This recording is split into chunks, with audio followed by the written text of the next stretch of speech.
Hey guys, we're live. Woohoo! Hey gang. Out there, hello friends out there in the Facebook audience and those who may be listening on the audio podcast. This is the Mount Rushmore podcast live stream edition. I am here with my good buddies Richard. And Michael. We got to figure out a better way to do this. we gotta adapt. Hold on, let me see what number episode this is. This is episode And this is number 284 and still haven't figured it out. Oh, we still haven't figured it out. 284, we still haven't figured it out. But these new live stream things are really hard to figure out because each week the cameras are in a different place and we're on different drugs. So this, to your left, my right, is this little kind of diagram here. Those are our faces.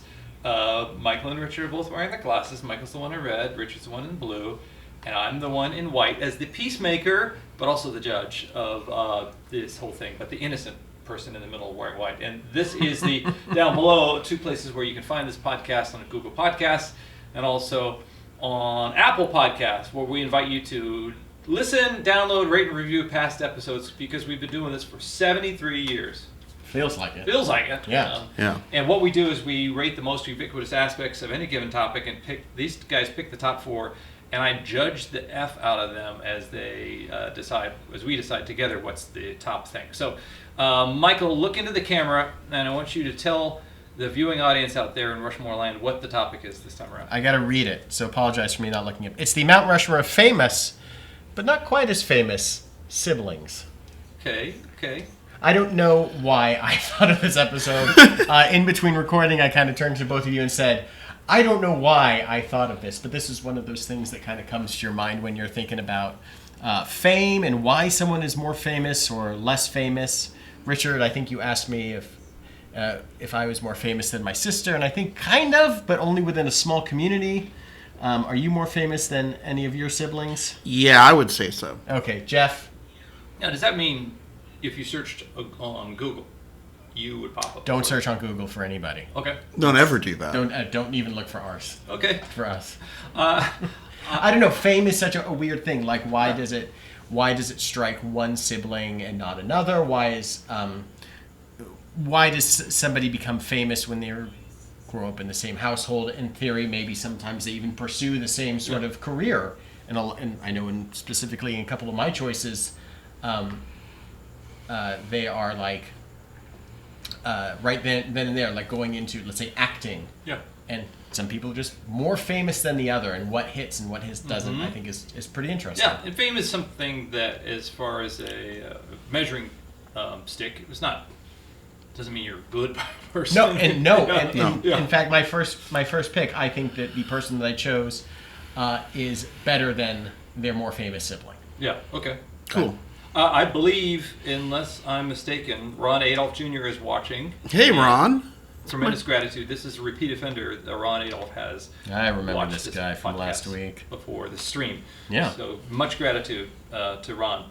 So Ron, if you want to, please in the comments share a not quite as famous sibling of a famous person, because we'd love to know who you pick. But since Michael chose the category, Richard's going to go first. Sure. So my first choice is Kevin Dillon. Okay. The younger brother of Matt Dillon. Yeah. And the reason I chose him is not necessarily just because of his extensive oeuvre, so to speak. Yeah. Although he is very much a working actor and someone who has been doing it, very regularly for the last 30 years. Mm-hmm. I just love the idea that he had enough self-awareness to make fun of himself and be able to play the brother of a much more famous actor in the series Entourage. Which I should point out for the record, I've watched 2 episodes of Entourage. I didn't particularly like it, so don't lump me in with an Entourage bro. Is it true that you've seen all of Entourage, Senator? I would like to plead the fifth. I believe he's known as Richard Turtle Manfredi. That is my nickname, but for different reasons. That's usually my fighting stance. He also in his film work, unlike Matt Dillon, right, the more famous sibling, it seems like he has not chosen to stray very far from a certain type of character. He kind of plays Kevin Dillon in Yeah. everything. Yeah. I was, by the way, I was looking at Matt Dillon's career when I was researching this. That guy had a run of movies Oh yeah. where it was just like, that's a good movie. Oh, To Die For? Oh, that's a great movie. Singles? Love that movie. Yeah. Where like back in the mid 90s. I mean, Roger Ebert actually said him and Sean Penn were the two greatest actors of their generation. Wow. So I don't know what Matt Dillon's been up to, but it's interesting to me that Kevin Dillon seems to be the one who, even though he never reached the heights of Matt Dillon, he's been working pretty regularly for the last 30 years. I don't know what Matt Dillon's been up to the last 4 or 5 years. I couldn't think of one thing that he's done after Crash. I Googled him the other day. Did you? And he has a nice indie feature out there somewhere. But I would say there was a good couple of years where Kevin Dillon was more in the popular conversation. Sure, yeah. I mean, Entourage was a big deal. He was nominated for Golden Globes and stuff like that. Yeah. And I just, like I said, I just appreciate the fact that he had enough self-awareness to be able to say, yeah, I get that this is kind of my life, but I'm good with making fun of myself. Yeah.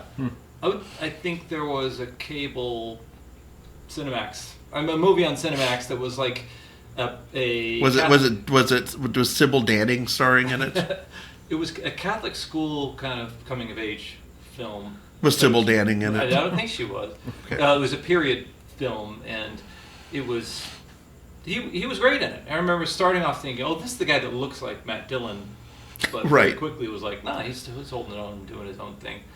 It's tough. It must be tough to break free of the expectations of that more famous siblings and to do things not in reaction to the career that you're being compared to. Right. You know, not to contrast with or to merge with, but to do it just because. Yeah, and I think it's few and far between the less famous sibling who eventually becomes more famous. Yeah. That's a very hard thing to do. The one I thought of, and if they're on your list, I apologize for spoiling it, Michael. But right ahead. Elizabeth Olsen, No. who was for a long time just Mary-Kate and Ashley Yeah. Olsen's other sister. Yeah. Sure, the one that they recorded back when they were like, making millions at the age of 7, they would put out music videos, and they put out a music video against their slightly younger sister who was tagging along. Right. It was basically fuck off, Mary Kate.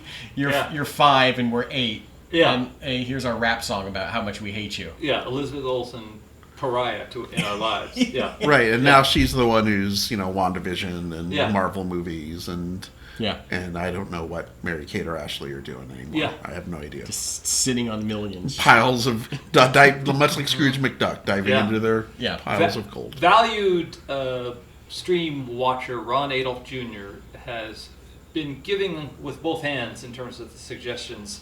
Mike Maddox, who I don't know. He's got to be the younger brother of Hall of Fame pitcher Greg Maddox. Oh, okay. It's a sports thing, so I don't Oh, expect okay. you to Sports. understand. What I appreciate is Ron's thinking outside of the box because I think some people think Sure, entertainment. I didn't think of sports either, but you could. I do have a definitely think sports of- person on. You do, mine. Okay. but that is one thing in terms of fame and just comparison. You can directly compare what one person does in a sport to another. Where you can't necessarily Yeah. compare an act is someone Yeah. an actor or whatever. With sports is well, does this person have more strikeouts than this person? How long did they play? Did they win a World Series? X, Y, and Z. Yeah. You can literally go home for the holidays and be like, so how many strikeouts you have this season, Mike? Not as many as me. Greg, your better brother? Yeah. Pass the turkey. Yeah. Yeah. If you are Fulgencio Canseco, you have you're not just. He had a twin brother. He did. Ozzy Canseco. Ozzy Canseco. Yeah. He did. Yeah, and I'm not no, Jose had no joshing. Yeah. Oh, really? Okay. I didn't know that. How is So, well, Wasn't as good as Jose. I'll tell you that much. There you go. What I think is interesting is you're bringing up something like that Kevin Dillon, better career than anybody in the viewing audience. Was it as good as Matt Dillon? No. Do either of them still get to call completely their own shots in Hollywood and decide exactly what kind of career they have? No. Yeah. That's not how that works. So Yeah. that's interesting. Okay. But also Ron Adolph Jr. is dwelling in so many other categories. He does bring up Shirley MacLaine, which is interesting. Oh, that's true. Warren Beatty. And I would say they're almost neck and neck, right? With Warren Beatty and Shirley MacLaine being almost the same in terms Yeah, I think that's pretty much a 50-50 yeah. deal there. Yeah. Ron did put a question mark next to it as if discuss. And then Randy Brecker, is that a music? Yeah, it's a Brecker. Okay. Brecker, the Brecker brothers. Okay. Yeah. Okay. Michael Brecker would be the more famous of the Okay. Are these the like Breckers. Steely Dan kind of guys? Jazz. Jazz. Okay. We're heading in the world of jazz, boys. Yeah. Put on your helmets. Okay. Also, we'll get to some of these other ones, Ron. So, thank you so much. And if anybody else is out there watching, we each have a sibling that are much more prolific podcasters, and it just kills us. Their And Mount my brother is their jo- Mount Rushmore podcast that they do is Yeah. oodles. Yeah. Oodles of I keep telling my stepbrother Joe Rogan that stop taking Yeah. first off, stop taking horse pills. You are the wind above my wings, Yeah. keeping me down. Okay, so, gosh, now it's you? yeah, Michael's turn. my first choice, Joan Cusack. Oh, yeah. The older sister to, I guess, the most famous of the Cusacks, John Cusack. Oh And I yeah, did- you guy, you making a pic of me. Is that a Joan Cusack impression? That was a Joan Cusack impression. Wow! I thought she was in the yay! room. Put a wig on A that. very limited number of impressions, as you know, I can do. Joan Cusack is one of them. Wow. I also didn't realize that even lesser, she's like right in the middle, even lesser known siblings to John Cusack is Susie, Bill, and Ann Cusack, who are other also working famous Cusack siblings. They're just in things. Okay. But Joan Cusack, I think she is tremendously more talented than John. Oh. I think John is so replaceable, no offense, as an actor that I could literally see any other actor in any other performance doing everything he does. All right. And just to- Take it to the camera. That is Uh-oh. our hot take. Oh! That's our hot take. You're on the hot seat. Address this. You're speaking directly to John Cusack. Call him out. At At. John Cusack? All right, right to the camera. John Cusack _ because he couldn't... He didn't No, quite he get didn't in to get the original one. John Cusack 12. I'll say this about Joan Cusack. I think that she is a tremendous comedic actress. I think she is so funny in everything she does. She's so wild out there. Yeah. She does have a habit, and I don't know which way it goes. Maybe they just have a really good sibling relationship where she and John are in a bunch of things together, like Grosse Point Blank, and even like starting Say out... Anything. Say Anything, where he was like, obviously the star of that. 16 Candles, he plays like a weird dude, and she plays like the also weird girl wearing like a big headgear thing. Yeah. She's really good at like physical comedy and just being big and over emotional, like in School of Rock and Or In and Out. Addams Family Value. Adam's Family Value, which I think is hands down one of the funniest comedies that I've ever seen, and will stand by that movie for forever. But That's a hot take, by the way. it's incredible. But I think that she will just never quite get to where John has gotten, maybe because of the number of movies he's made, or maybe the more opportunities he's had as a male actor. Sure. Well, and also just the fact that he's been a lead actor Yeah. for so many years. And, Yeah. and she really is sort of this great supporting actress. Yeah. Got My Blue Heaven, she had a great supporting role as like the love interest for Rick Moranis. But yeah, just like kind of like, she's very good at being like, just worked up about, it's so high strung and worked up about everything everyone else is doing that she has to come back down to earth at some point and settle in or whatever. But yeah, she's my first pick. That's a hot take. Suck it, John Cusack, is what Michael Winfield says. I'm paraphrasing. No, I'm paraphrasing. That's literally. Oh, that's Yeah. it. Okay. Don't even need to paraphrase. Just in quotes. You know what is interesting is that if we go back to the sports metaphor, so John Cusack might be like a pitcher or something like that, and Joan Cusack might be a shortstop or something. But we're judging them against how good they are in baseball. I think John Cusack, by dint of how he appears and he's male, maybe has certain opportunities that Joan Cusack, because she's attractive, but she's a little bit maybe not a leading woman kind of attractive. I think that she just happens to find roles that are stranger and require a lot more, not overacting, but I think that she just finds these more oddball roles than necessarily a leading lady. Yeah. Traditional leading lady, whatever. All right. So, Richard, what is your second choice? My second choice is from one of the greatest of all families, the Stallones. Ah. And this would be Frank Stallone. Also on my choice. Oh, on my list. thank God. Mainly known as, I guess, other than being Sylvester Stallone's brother. Yeah, I mean... Mainly known as Jackie Stallone's kid. I have it obviously. written down here as the lesser Stallone. Yes, but he was mainly known as a singer. That Yeah. was his deal when he was kind of like coming up in the industry. And you know what? He had a top 10 single. The song was called Far From Over. Okay. And it was from his brother's magnum opus, Yeah. the sequel to Saturday Night Fever, Staying Alive. Yes. I've never had a top 10 single. Yeah. That's pretty good. And also, Frank Stallone had a role in one of my all-time favorite sneaky great movies, Barfly, Oh. as the bartender at the beginning of the movie that Mickey Rourke gets into a knockdown brawl with. Okay. So he's had this like just kind of really weird career. And I think he's like the perfect example of somebody, it's like, if you need a replacement level Stallone, you get Frank. Yeah. He is interesting in that he's one of those...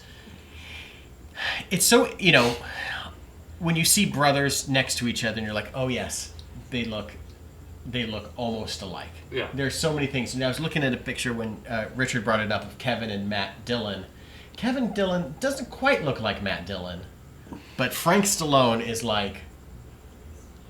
If Sylvester Stallone wasn't as punched in the face looking as he is, you get Frank Stallone. Yeah. You get Frank Stallone, just hit him in the face a bunch of times, and you kind of look like Sylvester Stallone. Right. Like Sylvester's been like pumped up and brought back and overworked out. Overinflated and underinflated. Yeah, and, so many times, right. and then but Frank Stallone's kind of like right in the middle, just kind of generic gangster looking kind of type dude. Do you think Frank Stallone suffers by the underabundance of Stallones? So the Baldwins, there's so many Baldwins that nobody looks at Steven and says, "You're the deformed, weird Baldwin." Or Wayans brothers. Or Wayans or something Yeah. like that. Since there's so many, you are not the lesser. The lesser. You're not just the one person in the shadow. The shadow's split. I could see that. I think the thing with Frank Stallone too is that with Sylvester, he's so prolific and was so prolific so early on and became so iconic so early on. It wasn't just like he was Rocky. He fucking wrote Rocky. Yeah. He won the Academy Award for writing Rocky. Yeah. And then he went on to just create and be in all these movies that were just iconic and of an age that like you're just if Sylvester Stallone kind of fell off the edge of the world after the year 2000, 20-something years ago, he'd still have like a lifetime of work that is untouchable. Yeah. And I think that, obviously, Stop or My Mom Will Shoot. Right at the top. Right at the Rhinestone. top. Yeah. But, I think that Frank benefited from his, relationship and relation to his brother, having some songs in different movies from Over the Top and Rambo and Staying Alive. Staying Alive. And I think that's just what kind of happens. Sometimes you just like, a guy can be talented and just be given shots by someone else that is just even more so and be like, listen, I like your work. Come work on my movie. Right. And what else do you want me to... He seems also very happy to just ride on the fringes of celebrity.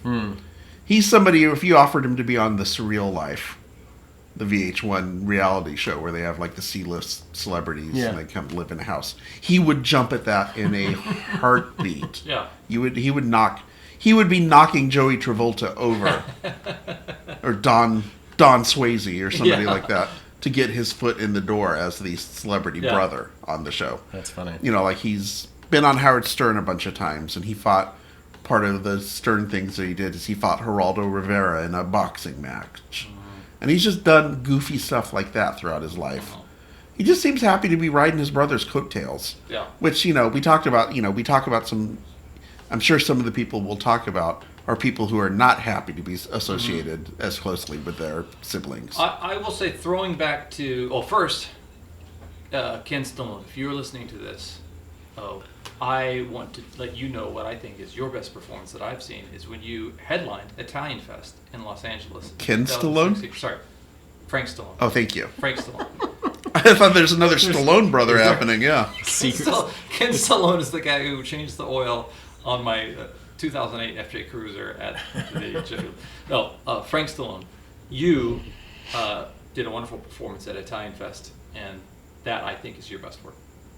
I want to say though, the Cusack siblings were. I think Joan Cusack, one of her funnest roles is in School of Rock as the kind of put upon teacher who has to deal with this crazy madman of Jack Black, who I think Jack Black, I don't know if he's a Chicago guy or not, but School of Rock had this fun Chicago vibe, and I know the Cusacks are from Chicago. They're kind of from that that Goodman Theater improv world of Chicago. Well, I had the good fortune of working adjacent or kind of within the Second City ecosystem for a while. There's a guy named Jim Belushi who has for... Never heard of him. I like the way he said that. There's a guy named Jim Belushi who has for a very long time kept that theater afloat through some generosity, donations, opening schools and things like that. And Jim Belushi talks about being unfortunately in the shadow of his brother, but yet not really benefiting. There's in some cases where you'd say, well, that person had it easy because they're so-and-so's sibling. Well, sometimes that just doesn't work. Sometimes it works against you, where people expect you to be a certain thing that you're not because you share the name of somebody. So if you want a career in comedy, you have to do it a certain way. You couldn't be the intellectual. You couldn't. He would be expected to be John Belushi. Well, and there's a story that Jim Belushi tells in the. I know we're getting totally far away from Frank Stallone, but what the hell? There's only so many. You can only do so many minutes on Frank Stallone. There's a story that Jim Belushi tells about going to his brother John and saying he was going to start working at Second City, and John Belushi getting very angry with him and saying, "No, you're better than this. You're supposed to be a dramatic actor. Yeah. You should be at like Steppenwolf. That's what you should be doing." And so there were within the family this tension about what I think probably John Belushi thought he didn't want his brother to be compared to him and always having to be living up to him. So if he was more of a dramatic actor, there could be a break. Yeah, makes sense. I think he did Sam Shepard play or something like that. Yeah, he did more dramatic stuff when he was younger. Yeah. Just sort of fell into the Second City world. Yeah. After his brother died, really. Okay, so I think we're nudging into our halftime, but as we do, I want to thank Ron Adolph. He's got some great suggestions, and maybe we're going to tackle Tracy Pollan. Is she married to?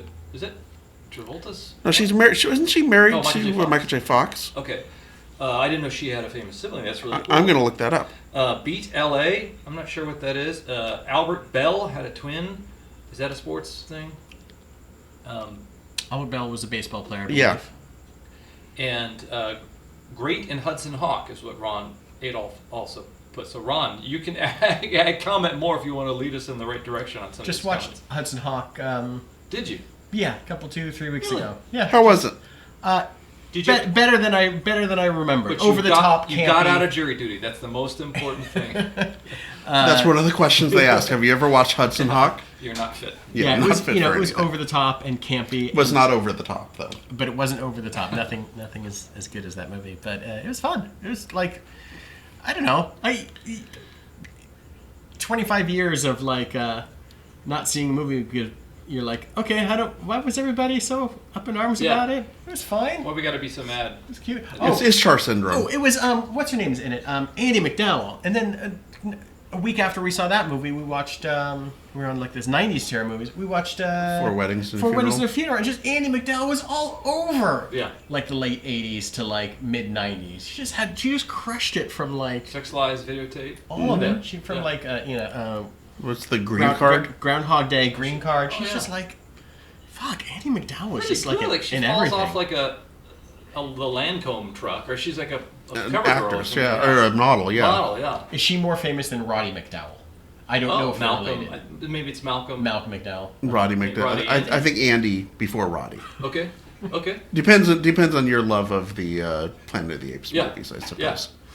Okay, so hey, this is our halftime, and I'm going to say the same things I normally say, but I'm going to do it with a graphic. Here it comes. That's the sound effect. Thank you, Richard, for Say it supplying like a grandma. the Michael Winslow of the podcast. This is this is the Mount Rushmore podcast. You can go find us out on Apple Podcasts or Google Podcasts. Just Google search Mount Rushmore podcast and you'll find us.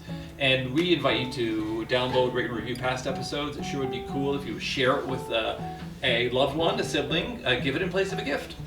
And we would invite you to also suggest topics for future podcasts. How do you do that? You can go to our social handles, Facebook, Twitter, Instagram, and write down a topic you'd like us to tackle. Ron Adolph Jr., you, sir, are a candidate to be a participant in the Mount Rushmore podcast. We could zoom you into this window. We could zoom you into this window right here. You could be replacing this logo. Because Ron Adolph, you are very knowledgeable in the siblings who are less famous than the others. And he says Tracy Pollan is indeed Michael Pollan's sister, a food writer. That's right. And Michael J. Fox's wife and a Family Ties co-star. I forgot she was on Family Ties. That's where they met. Yeah. Thank you, Ron. We could have Googled that, but we're too lazy. At this point, we are going to go back into the fray, and does Michael do, Richard does, the I'll third do my third one. Okay. My third one is my sports choice. And I went with Eli Manning, Yeah, okay. the younger, derpier brother of Peyton Manning. I should have thought of this one. Yeah. Good choice. Good choice, Rich. Someone who, if Peyton Manning is a guaranteed Hall of Famer and one of the all-time greats, Eli Manning is a Hall of Famer? I think it's pretty With close. a lot of question marks. I'm no like Eli Manning stan, but I think he's done enough. Yeah. I think at some point you're just like, all right, you've done enough. You won 2 Super Bowls. Like, You beat the Patriots twice. yeah, You're America's hero twice for beating the Patriots. that's fine. You should be in the Hall of Fame for better than doing that than to just having amassed stats. Phillip Rivers, Yes. basically. When Eli Manning was first drafted, he was number 1 pick in the draft.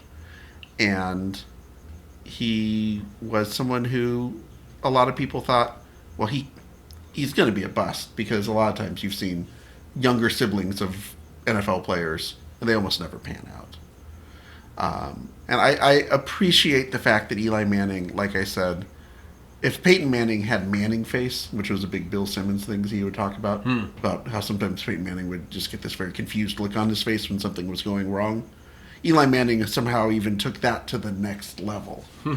And it's just a litany of goofy ass faces that the guy makes, but in a very fun sort of way. Our buddy Ron wanted to illuminate us and say, maybe we brought this up. Frank Stallone was in Hudson Hawk. Yeah. Okay. And Yes, he was. Yes. so this is kind of like, wow, the synergy is all coming together. This is like the end of Usual Suspects when we all realized Kaiser Soze was made up. Rich mentioned also that Ken Sego had a twin. So did Albert Bell. So Oh, did he? yeah. But then wanting the comment, I don't understand this. Eli Manning is no Trent Dilfer. Dilfer. Yeah, the Fresno State quarterback who went on to win a Super Bowl with the Baltimore Ravens as the worst quarterback probably ever to win a Super Bowl. Eli Manning is definitely much better than that. Okay. Well, that's the funny thing I think is all of these people may be less than this stellar standout person, nobody that very few would be good at, but they're still doing professionally what many people dream of. Yeah, they're still famous. They're still top Still good at what 100 they of do. all time Yeah. of their thing. Yeah. They're just not the best of Yeah. all time at what they do. Yeah, and they may be the like Eli may be the biggest Peyton Manning fan in the world. Maybe the first guy to say, "Yeah, I'm nothing like as good as my brother." So I'm along with you. I know I'm not as good as. There is an ESPN Sports Center commercial that involves the Manning brothers and their dad Archie, a former NFL player, being given a tour of the Sports Center studios, and basically it's Archie and his wife at the front, and then behind them are Peyton and Eli Manning. And Peyton is giving Eli wet willies, and Eli is trying to give his brother step on the back of his feet whenever he's walking. Flat tire, yeah. Flat tire. They're kind of beating on each other, and the dad has to turn around and tell him to stop it. So I always appreciated that fact that Eli Manning kind of understood that he was the little brother in the relationship and Yeah. was publicly willing to kind of just go along with that. Yeah. I think that's tough too. I think that the generational aspect of, like you said, like Archie Manning, when your father is also famous, and your father is a, quote, Hall of Fame, I think he's a Hall of Fame quarterback, I don't know for sure. Maybe, maybe not. Hall of very good. Hall of maybe famous, don't know. But still, you have to live up, I think you see that a lot with professional athletes. A lot of times when the father begets the son, and then suddenly they have to live up to their father's image. And then what happens if, there's I don't think their father was famous, but the Ball family. When, all of a sudden Sure. there's a bunch of kids that are trying to do it at the same time to live up to some ideal. But with Archie Manning as being this, constant force in the NFL, there's What the this hell is gigantic. There's You felt like a Jurassic bug. you have a praying mantis in here. It's a flying praying mantis. Oh, buddy. Hey. All right. Well, praying mantises, pro or con? Am I in the hot seat? It's the hot seat. Can we? Okay, praying mantis, really cool bug. Oh, I'm gonna put him in the crossfire. Put the praying mantis in the crossfire. You're in the Michael. You're Sorry. talking to God, this was the praying mantis. praying mantis. Okay, all right. I'm so coming sorry. for you. Okay, so yes. But I think that there's, when you have to live up to your father, and then you have to live up to your older brother, and both of them are very good and very famous and very much expected to, and then you have to come in and do the same, and you do pretty good too. Yeah.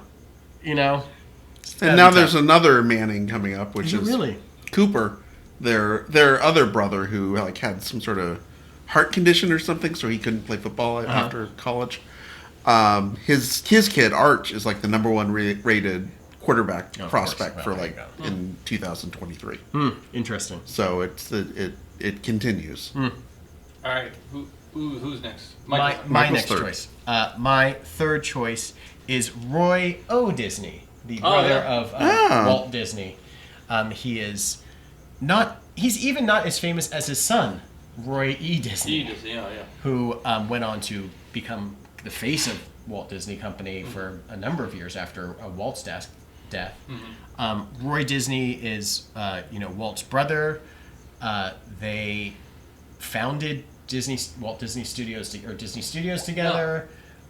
He basically was the effective CEO from 1929 into the mid 60s, and was as Walt was the face and the creative one and the inspiration one, he was the guy that was just he was doing all the financial stuff and doing all the behind the scenes stuff and making sure this company keeps going and makes money and all this stuff, while his brother is literally the face of a company, while Walt's out there with a statue inside Disneyland with both of their names on it, the name of the place, the name of this company is your last name, holding the hands of Mickey Mouse. Certainly there must be a Roy Disney World where he's holding a stack of ledgers, or just like a balance sheet somewhere. There is at the Team Disney building, Burbank. There is the partner statue, which is Mickey and Walt, and then there's Roy and Minnie. Oh, really? Yeah, sitting on a chair there, That's or funny. Park bench. The Roy O. Disney building on the Walt Disney Studios lot is where all the lawyers are. Yeah. Which is really interesting. But I found it fascinating. The one thing I think is the most fascinating thing is he retired essentially, and then after Walt died, he came out of retirement to make sure that Walt Disney World was completed. I read that they changed that it was just going to be called Disney World, and then he made sure that it was called Walt Disney World. Yeah. I mean, talk about trying to honor your brother and really put, take it home that this is the more famous, and this was his idea, his dream. Yeah. I'm just the guy that made the numbers add up. And speaking of the numbers, that was the biggest private construction project in history. There might have been bigger things like the Hoover Dam or something like that, but it was, by the time on opening day, it was already paid for. So that's unheard of. This huge project, and they were already in the black on day one. They were making a profit off of it. They learned their lessons from the early problems that Disneyland had. Yeah, Yeah, in terms of real estate, they sure got plenty of it too. So, yeah, I think that's fascinating too. It's like, because it was when they did open the studio, it was called Disney Brothers Studio, and at some point Walt bought him out. Walt bought him out, and then probably observed. There's Warner Brothers. Yeah. But then there's also probably other from a marketing standpoint, how much more streamlined it was probably to have one person be the face of it, and Roy certainly wasn't that. So yeah, that's a cool choice. All right, Manfredi. All right, so my last choice, and I thought about doing an audible on this one, but I already gave Jeff the graphics, so I don't want to. Okay. I don't want to See if mess I it have up. them. I don't want to mess it up. My final choice is Brian Doyle Murray, Oh, fun, Yeah, great choice. the half brother, I believe, older brother of Bill Murray, along with Joel Murray, John Murray, the entire Murray clan. Yeah. I think there's like 30 of them at this point. Brian Doyle Murray, if you have watched any Bill Murray movie in the last 40 years, you have also seen Brian Doyle Murray in it. And if you have watched any TV show in the last 40 years or so, there's a good chance you've seen Brian Doyle Murray. You might know him as the starter from Caddyshack, the guy who would send everybody off. Yeah. The guy who was taking the bets on whether the Smales kid would eat his boogers. That's Brian Doyle Murray. Yeah. Was he also the one that was watching? Was he watching the ball go in the hole at the end? Yes. Just like really closely to count it or not? Yeah. Yes. Is he the boss Yes. that is confronted by Clark Griswold at the end of Christmas Vacation? I think? Yes, he is. Okay, yeah. He was also the mayor of Punxsutawney in Groundhog Day. Yeah. He was all, but he's had this fascinating career. Like he wrote Caddyshack with Harold Ramis. He wrote, what was the name of that? I got it right here. Club Paradise. Oh, yeah. The slightly less successful Yeah. Harold Ramis film. Yeah. But was a writer for Saturday Night Live and SCTV. Has been on done all kinds of voiceover work and animation work, and just has settled into this great career as that guy. Yeah. I mean, Brian Doyle Murray is an ultimate that guy. He's got great boardroom energy. That guy vibe. Yeah. Like where you could imagine him in any. He could be the CEO. He could be a lackey. He could somewhere put him in a suit, and he could be like you can see him in any role of some guy in a suit sitting there doing something. And I just appreciate the fact that, once again, it's a brother who seems to appreciate the fact that his older brother eclipsed him professionally, but doesn't seem to have any bitterness about it. Yeah. I mean, maybe he does and harbors it in his private, deepest darkest world of Brian Doyle Murray. Yeah. But publicly, I mean, they just seem like this really close, tight knit family that Bill loves putting Brian Doyle Murray in his movies, and he loves being in them. It's kind of the Clint Howard, Ron Howard. Yeah. Vibe. Speaking of my fourth choice. Oh, did I Clint stumble Howard. into That's it? fine. Go ahead. But finish your. Speaking of Rock and Roll High School from last week. I would say that in my brief experience in Second City and an ensemble comedy, as a younger person, you find yourself playing the wackadoodle nuts and the hippie weirdo or the crazy character, and then you start to age. And within 5 years, I remember going from, maybe it was my lack of versatility as a performer, the fact that I wasn't that funny, but you start going from because Harold Ramis talked about this too, you go from being the space cadet crazy character to be the one that Brian Doyle Murray is in everything, where he's the authoritarian. Where he's the person saying, "All right, you guys, knock it off." He's the patriarch or the heavy, and it's no fun when that happens, because you play the person without a sense of humor. You play the person who's kind of come in to kind of shut down the scene at the end. You kids scram and knock it off. You become kind of the You're the straight man. You're the straight man. You're the 16-ton weight that comes in and squashes the scene, so they can go on to something else. And boy, it sounds like the character maybe you are going to talk about, or the person usually actually plays the weirdo. Definitely. Clint Howard, younger brother to Ron Howard. Ron Howard will start off as the more famous one, is obviously famous for his roles as a child actor. So was Clint. Clint, on The Courtship of Betty's Father, but also did voice roles for famous Disney things. He was the voice of Roo and Winnie the Pooh and in The Jungle Book. He had a very oh, that is that voice? I didn't know that was Clint Howard sort of thing. But then Ron Howard just had a longer starring role on, the Andy Griffith Show. Yeah. Well, okay. Well, you grow up a little bit, and Ron Howard goes on to, Happy Days, and then he goes on to starting to direct things, and he goes on to still acting a little bit, like in American Graffiti. And Clint's always kind of there, kind of doing small things, but then Ron really kind of brings him into everything that he does. I don't know if there's a movie that he's made, maybe there is, but Clint's always there as like this strange oddball character. Maybe it is because he's a little odd looking, has kind of funny teeth, and just kind of like a strange kind of dude, strange energy dude. I mean, his Wikipedia was incredible, and the thing that I gleaned the most out of it was recently has found success in his pursuit of making custom snow globes. Like, he had success. I wonder if he knows. He's had success his entire life. I mean, albeit not as much success, but like, what a strange thing. Does he know Corbin Burnson?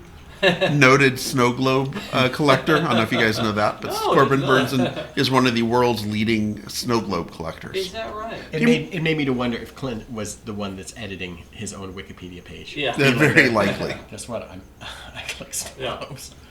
I find it compelling that Clint, I think, was first in the child star category. I think he was in Gentle Ben before Ron Howard. But also, Clint's career may be more in alignment with, is it Rance Howard or their father, who spent his life as a Western character actor for the most part. Mm-hmm. So Rance, and I think both their parents were performers originally. I don't know if the mother discontinued her or dialed down her acting to be a parental person, but so if I think of Clint's career as kind of imitating a little bit more like his dad, in that he's kind of working journeyman actor who would come in and be the judge in a Western or be a townsperson number 5 or something like that. There was, I think, one thing. Is Clint in Rock and Roll High School? Yeah, he's the cool guy. Like when you go into the bathroom, which is like totally bizarre. Why last week I said it's such a bizarre movie. Like whenever you go into the bathroom and it's all like smoke billowing out, and then Clint Howard has like a office in the bathroom where he helps basically fix problems for other high school kids. Also, he's probably 30 when Rock and Roll High School came out. It does seem like Clint's other roles have been somewhat lascivious, onlooker, or like, right. He's often the guy who points to the screen and lets everybody in the room know that something crazy is happening or something. Sure. Like that. I mainly remember him from Apollo 13. Yeah. Where he was sort of a nerdy, oddball kind of engineer as part of the team. Yeah. Of nerdy engineers. All right. Does that wrap it up for us? Yep. Okay. All right. So I'm going to repeat my imploring of you, ladies and gentlemen. I got a hot take for you. Hot take. I got a hot take for you. Grab your device. I want you to open this sucker up to your podcast aggregator. It could be Google Podcasts. It could be Apple Podcasts. And I want you to go to search Mount Rushmore and add that, subscribe to that. Now, do us a favor. We've had a hard time rising in the ranks of other podcasts. So there's 2 things I need you to do. Subscribe to ours and delete all the others. Okay? This is the only chance that we have, is that everybody subscribes to us and deletes all of the other podcasts. So I appreciate you doing that. All right, so at this point, I'm going to go with Stallone, because he was on both of your lists. Going on the Manning, because this is a fiefdom that is only continuing. And let's go Clint Howard. Okay.